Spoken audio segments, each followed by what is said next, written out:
Something enormous has happened, absolutely enormous. I would say a once-in-a-century event. Secondly, it is not business as usual. We are never going to go back, and Shane was saying this, and I agree with everything he said. We're not going to be going back to where we were before because we can't. And we don't want to either. No. But the other point is that there is an alternative to the present system. We desperately need another system, and that is what I'm going to talk about. First of all, I'm going to spell out first of all what neoliberalism is, why it is, in my view, a thoroughly despicable system, why it collapsed, and lastly, how do we replace it, and what would an alternative system look like? So first of all, let's start off with the question, what is neoliberalism? Neoliberalism is the state of capitalism which, thanks to Thatcher in Britain and Reagan in the United States, replaced the managed capitalism, as it's often called, in the period after the Second World War, when because of Reconstruction, because of all the destruction which had occurred worldwide, there was an enormous market for capitalism, and for 20, 30 years it appeared to be going very well.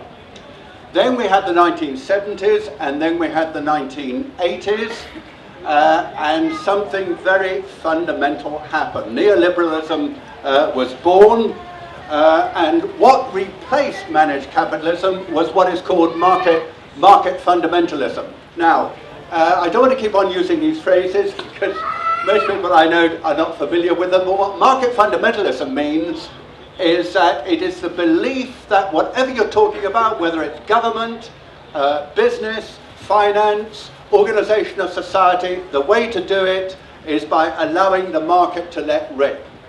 Let government get out of the way and let market forces dominate. And why? Because that is how you get the most efficient solution. That's the dominant ideology at the present time. It's also totally wrong, as I should go on to say. Secondly, it means, which is extremely dangerous, but which has happened, the dismantling of financial regulation. Capitalism is a pretty dangerous animal in the first place, but as someone said, what neoliberalism means is that you've made the car more aerodynamic, and then you've removed the brake pedal.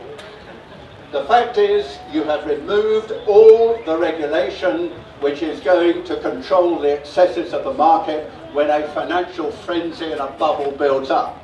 That happened big time with Mrs. Thatcher's Big Bang in 1986, and the removal of all sorts of controls, including exchange controls, so that money could flow across the world without restriction. Thirdly, neoliberalism means the shrinking of the state, something which the present coalition government, we're going to hear a lot more about this, but let's be honest about this. It happened under Labour, New Labour, not my party, New Labour happened before. I joined the Labour Party, not New Labour. You'll find that's pretty clear from everything I'm going to say. And the state has been shrunk by putting out more and more of its operations to be done privately, and particularly through privatisation of industry, which Thatcher did, and what New Labour tried to do, privatisation of public services. They didn't altogether succeed, but they certainly tried. Fourthly, it means the deregulation of business, freeing up business, so that they have control over their corporate empires with minimum restrictions and minimum regulation, and of course at the same time combined with very close restrictions on the trade unions. Blair said in 1997, I think, invest in Britain because you had the tightest regulation of trade unions anywhere in the Western world. So power to the corporates, to the elites, and keep everyone else on a very short leash. It also means, neoliberalism, a disregard, and this is where we come back to what Shane was saying so eloquently, a disregard, even a hostility to anything that got in the way of their values, their beliefs, and the building up of capitalist value. And capitalist value was all about wealth maximization.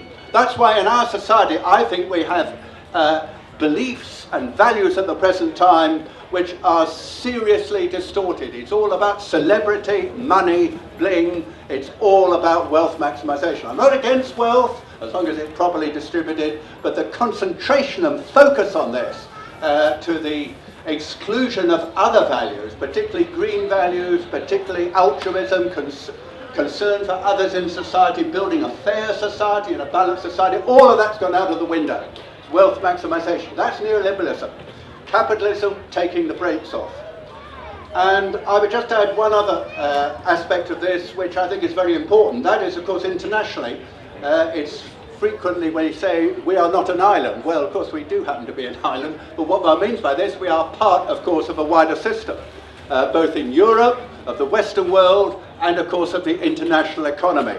And what neoliberalism has done is to ensure that all the developing countries are forced to be part of that system as contributors to it, as primary producers, in order that we can rake off the more profitable part of processing and of distribution and selling at the top end of the market. So they also have been mobilized to support the wealth of the corporate elite in the West. That's what neoliberalism is really fundamentally about. Now, I've probably said enough to answer my second question, which is, well, is it such a bad system if it's maximised wealth? And you'll hear many people say, many of our opponents who say, capitalism is the most successful economic system in the history of the world in generating wealth. Well, there is another side to it as well, and I want to talk about that. And I'm going to return to this question of wealth creation in a moment. First of all, it has fundamentally monopolized power and wealth in the hands of the elite. We are the most unequal, unbalanced society in this country and in the West of any society probably for the last 100 years. And of course, what do tiny elites do? They take advantage of their power. Their whole concentration is on expanding their own power and making sure that others are kept subordinate to that objective. They have deregulated the financial sector, and of course it was precisely that which is one of the main reasons why we went into the financial crash and the very near global economic meltdown, because they used their power to maximize their wealth in a way which broke all the rules of economic control and fair balance.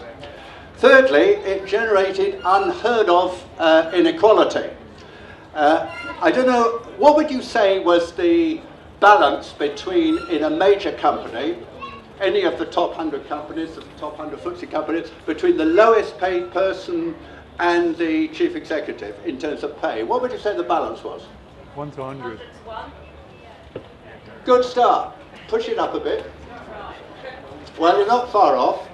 The answer is, at the present time, and it's going up, 400 to 1. In America, it is 1,000 to 1.